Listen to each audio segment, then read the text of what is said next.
இந்த பட்ஜெட்லேருந்து ஒதுக்குற நிதியில் 20% ஸ்டாலின் சாருக்கு போகுது, அதில் 10% அவங்க மந்திரிங்களுக்கு போகுது, மொத்தமாக 30% ஆச்சா?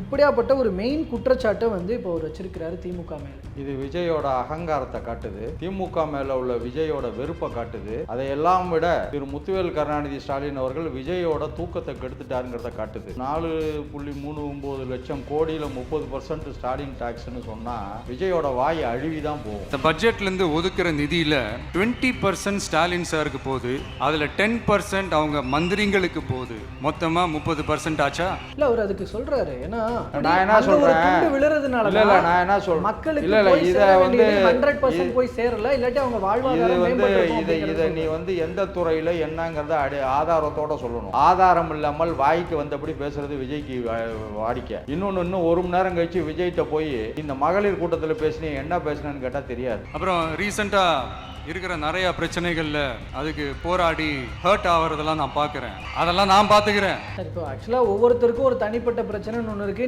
நான் என்ன சொல்றேன், அந்த பிரச்சனைக்கான என்ன சொல்றேன் அதை கேளுங்க. நான் என்ன சொல்றேன்னு கேளுங்க. உன் வீட்டுல உள்ள பொண்ணுக்கே நீ உரிமை கொடுக்கல, நீ உன் வீட்டுல உள்ள பொண்ணுக்கே நீ நியாயம் கொடுக்கல, ஊருக்கு சாத்தான் வேதம் ஓதுது, வேதாலாம் தேவாரம் படிக்குது. இதுதான் இன்னைக்கு விஜயோட வாக்குறுதி. எழுதிக்கு செங்கல்பட்டு கோர்ட்டில் இன்னைக்கு சங்கீதா கேட்டிருக்கதே ரைட் ஆஃப் ரெசிடென்ஸ். முதல்ல பெண்கள் உரிமையை பேசக்கூடிய விஜய், பெண்களுக்கு நான் அதை தரேன் இதை தரேன் வாரி வழங்குறேன்னு சொல்லக்கூடிய விஜய், சங்கீதா என்ற தன்னுடைய மனைவிக்கு தன்னிடம் வாக்கப்பட்டு 28 ஆண்டுகள் குடும்பம் நடத்திய சங்கீதாவுக்கு ரைட் ஆஃப் ரெசிடென்ஸ் வீட்டுக்கான உரிமையை கொடுத்து அவர் வசிக்கக்கூடிய வீட்டிலே சங்கீதாவை வசிக்க அனுமதிக்கட்டும். அப்புறம் நீங்கள் எந்த கேள்வி வேணாலும் கேளுங்க, நான் போய் சொல்கிறேன். தாய்மாமன் தங்க மோதிர திட்டம், அப்புறம் பெண்களுக்கு கல்யாணமாகும் போதெல்லாம் அந்த பட்டு புடவை வித்து தங்கத்தோட மாமன் அண்ணன் வீட்டு சீராக முதல்ல உங்க பெண் லண்டன்லயா இங்க வெளிநாட்டுல படிக்கிறாங்கல்ல, அவங்களுக்கு நல்ல தந்தையா இருங்க. அப்புறம் நீங்க தாய் மாமனா தமிழ்நாட்டு மக்களுக்கு இருக்கலாம். உன் வீட்டில் உள்ளவனுக்கு நீ சோறு போட முடியல, உலகத்துக்கே சோறு போடுவோம்னா what is it? Comedy. It is a big comedy. Nothing. It is big comedy. அவர் தலைவரா என்ன பண்றாருன்றத ஒரே ஒரு விஷயம் சார், அப்படின்றத நல்ல குடும்ப தலைவன் தான் நாட்டுக்கு தலைவனாக முடியும். நீ நல்ல குடும்ப தலைவனா சொல்லுங்க.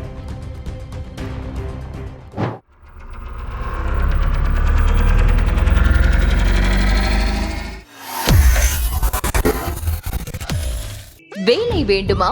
ப்ளூ ஓஷன் இருக்கிறது. 10th 12th டிப்ளமோ டிகிரி படித்தவர்களுக்கு உணவு, தங்குமிடம், இஎஸ்ஐ, பிஎஃப், இன்சூரன்ஸ் உள்ளிட்ட சலுகைகளுடன் அனுபவத்திற்கேற்ற நல்ல சம்பளம் 15,000 முதல் 30,000 வரை. பெண்களுக்கு முன்னுரிமை. 2,000க்கும் மேற்பட்ட வேலை வாய்ப்புகள் உள்ளன. இப்போதே தொடர்பு கொள்ளுங்கள். Blue ocean.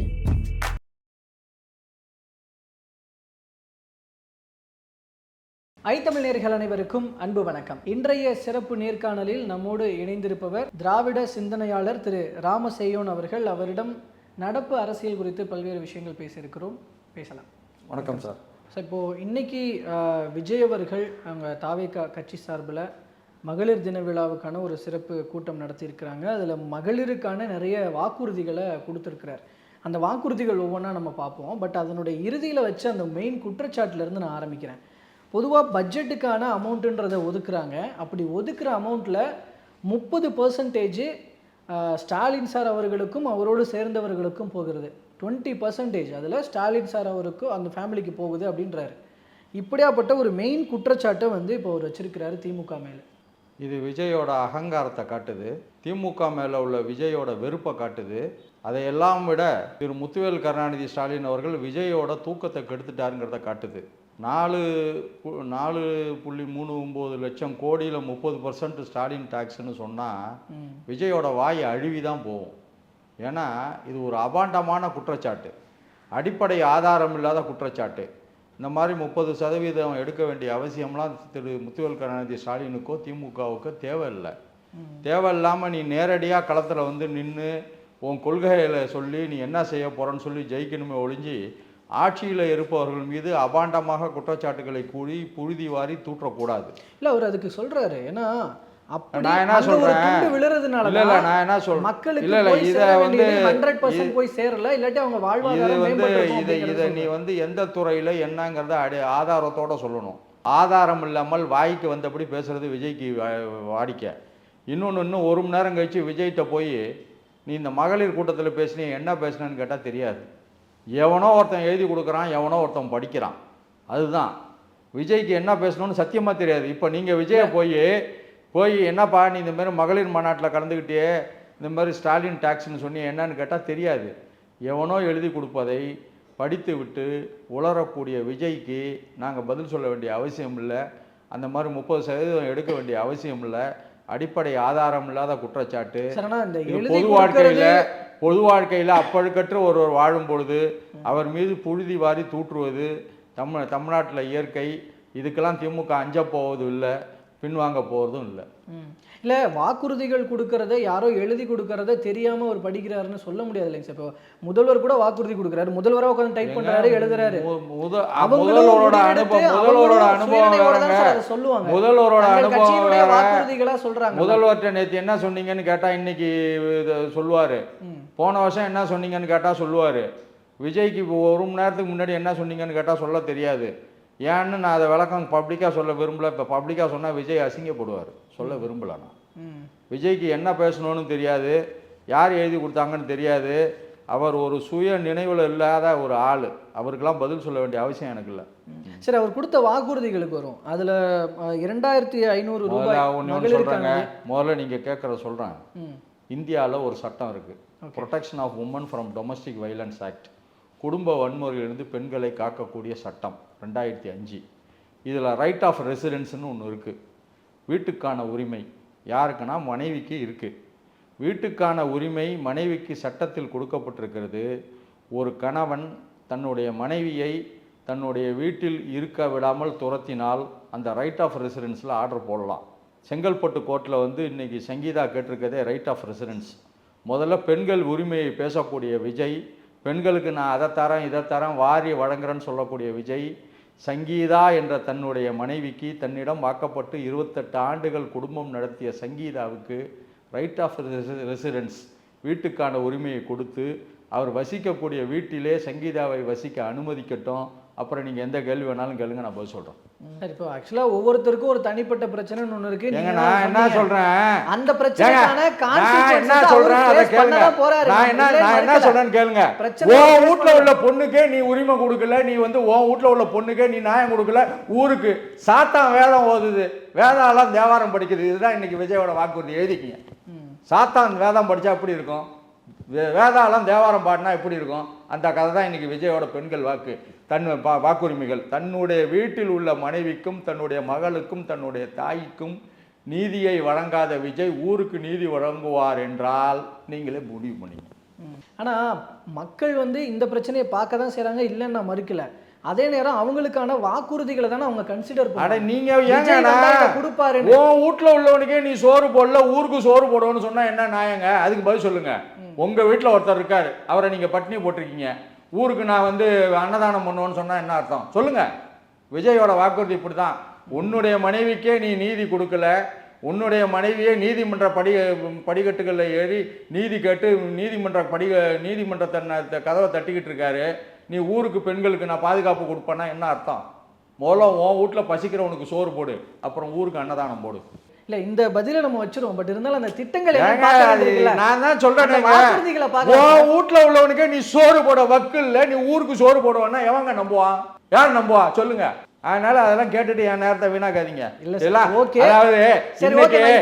இன்னைக்கு இது விஜயோட மற்றொரு ஆடியோ லான்ச் எழுதிங்க. இல்ல நான் இப்படி கேட்கிறேன், இந்த வாக்குறுதிகள் பத்தின உங்களோட ஒப்பீனியன் சொல்லுங்க. இந்த வாக்குறுதியெல்லாம் பெண்கள் குழந்தைகளுக்கெல்லாம் தனி இலாக்கா அப்படிங்கறது அவரோட நேரடி கட்டுப்பாட்டுல ஆல்ரெடி சொல்றாரு. தமிழ்நாட்டுல பெண்களுக்குன்னு தனி இலாக்கா இருக்கு சொல்லிடுறேன். நீங்க கேள்வி கேட்டு டயத்தை வேஸ்ட் பண்ண வேணாம். 2 already fast track Mahila court விரைவு நீதிமன்றங்கள் தமிழ்நாட்டில் சிறப்பாக செயல்படுகிறது. 3 மகளிர் உரிமை தொகை 2000 ரூபா கொடுப்போம் தலைவர் அறிவிச்சுட்டார். 1000 ரூபா கொடுப்போம்னு சொல்லிட்டோம். 2500 அதெல்லாம் அவர் முதல்ல சூரியன் உதிக்கிட்டோம்.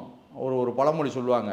நீங்கள் அவர் சொல்கிறது எப்படி இருக்குன்னா, இன்னும் கல்யாணமே ஆகலை, பிள்ளைக்கு பேர் வைக்க வந்த கதையாக இருக்கு அவர்.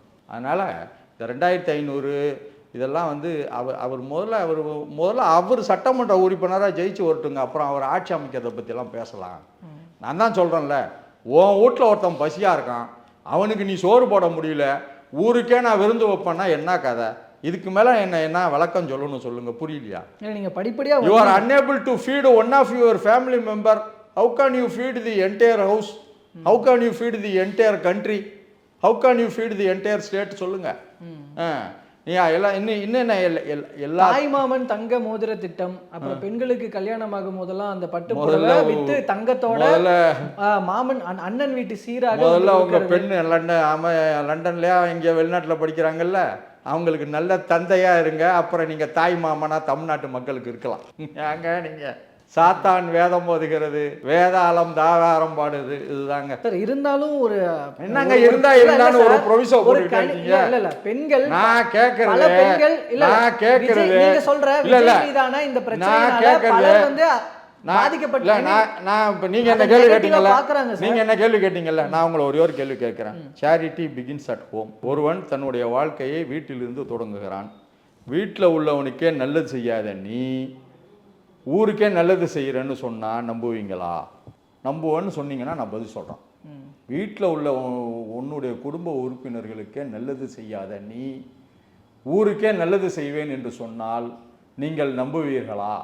பதில் சொல்லுங்க, சொல்லுங்க. அந்த இடத்துல ஒரு அவநம்பிக்கை அத பதில் சொன்னாலே என்டையர் பிரச்சனை முடிஞ்சிருது சார். தான் சார் சம்பாரிச்சிருக்காரு, நான் இல்லன்னு மறுக்கல சார். நீங்க சொல்றது சரிதான், நான் மறுக்கல. அப்புறம் ஆனா அதே நேரம் எல்லாரும் அப்படி பார்க்கலையே. இன்னும் சிலர் வந்து அவர் தலைவரா வந்து என்ன பண்றாருன்றத பாக்குறாங்க. ஒரே ஒரு விஷயம் சார், அப்படின்றத நல்ல குடும்ப தலைவன் தான் நாட்டுக்கு தலைவனாக முடியும். நீ நல்ல குடும்ப தலைவனா? சொல்லுங்க. இல்ல இந்த பிரச்சனையை நான் கேட்கறதுக்கு உங்களால பதில் சொல்ல முடியல சார். இல்ல சார், நீங்க சொல்றத நான் ஒத்துக்கிறேன் சார். அப்புறம் ஒத்துக்கிட்டீங்கன்னா அதுக்கப்புறம் பதிலே கேள்வியே கிடையாது. இல்ல சார், நான் அது ஓகே தான். பட் இருந்தாலும் இப்படி ஒரு பார்வை இருக்கு, அதனால அதை நான் கேட்கிறேன். என்ன பார்வை சார்? அதுதான் இப்போ ஒரு தலைவனாக அவர் வந்து என்ன செய்ய போறேன் அப்படிங்கறத சார் நான் தான் கேட்கறேன் சார், அதுக்கு பதில் சொல்லுங்க. நீ நல்ல குடும்ப தலைவனாக முடியாத உன்னால் நாட்டிற்கு தலைவனாக முடியுமா? சரி, அப்ப இந்த வாக்குறுதிகள் எடுபடாதா? என்ன எப்படி எடுபடும்? பெண்கள் மத்தியில் உன் வீட்டில் உள்ளவனுக்கு சோறு போடல, நீ ஊருக்கே சோறு போடணும்னா எவன் நம்புவான் உன்னை? உன்னுடைய நம்பகத்தன்மை என்றைக்கு உன் குடும்ப உறுப்பினர் நீதிமன்றத்தை நாடினாரோ அன்றைக்கே போய்விட்டது. நீ நாளைக்கு ஒவ்வொரு வீட்டுக்கு 1 கிலோ தங்கம் தருவோன்னு சொன்னா கூட ஒரு பையன் நம்ப மாட்டான். இதுதான் உண்மை. உங்க கருத்தா இருக்கலாம், ஏன் கருத்து இல்ல, இதுதான் உலகத்தோட கருத்து. திமுகவினர் இதுதான் உலகத்தோட. சார் நான் கேட்கறது ஒரே கேள்வி, உன் வீட்டில் ஒருத்தன் பசியோட இருக்கான், அவனுக்கு நீ சோறு போடல, ஊருக்கு நான் விருந்து வைப்பேங்கிற, நம்புவீங்களா? சொல்லுங்க, பதிலா சொல்லுங்க சார். சார் அதுதானே சார், பதிலா சொல்லுங்க. நம்புவீங்களா? பிரச்சனை கண்டிப்பா இங்க நம்புவீங்களா? நம்ப மாட்டீங்களா? நம்புவீங்களா? நம்ப மாட்டீங்களா? சார் அதுதான் நம்ப மாட்டாங்க தான், நிறைய பேர் நம்ப மாட்டாங்க தான். அதை தானே சொல்றேன். என் வீட்டில் ஒருத்தவனுக்கு 1 கிளாஸ் தண்ணி கொடுக்கல சார், நான் ஊருக்கே 10 லிட்டர் ஒவ்வொரு வீட்டுக்கும் தண்ணி கொடுப்பேன்னா நம்புவீங்களா? மாட்டீங்கல்ல. அதுதான். அதனால இந்த வாக்குறுதி பற்றி கேட்காதீங்க. இது குப்பை தொட்டியில் போட வேண்டிய வாக்குறுதி, செயல்படுத்தாத வாக்குறுதி, மக்களை ஏமாற்றக்கூடிய வாக்குறுதி, மற்றொரு ஆடியோ லான்ச்சில் சொல்லப்பட்ட வாக்குறுதி. அதை பொருட்படுத்த வேண்டாம், பெரிதுபடுத்த வேண்டாம். இதோட முடிச்சுக்கணும், அவ்வளோதான் அப்படி பார்க்கணும். அவ்வளோதான் சார். நான் தான் சொல்லுவேன், உன் வீட்டில் உள்ளவனுக்கு நீ சோறு போட முடியல, உலகத்துக்கே சோறு போடுவோன்னா what is it? Comedy. It is a big comedy. Nothing, it is big comedy. ஓகேங்க சார், பொறுத்திருந்து பார்க்கலாம். தற்போதைய அந்த வாக்குறுதிகள் தொடர்பான உங்களோட பார்வைகளை, கருத்துக்களை பகிர்ந்து கொண்டமைக்கு ரொம்ப நன்றி.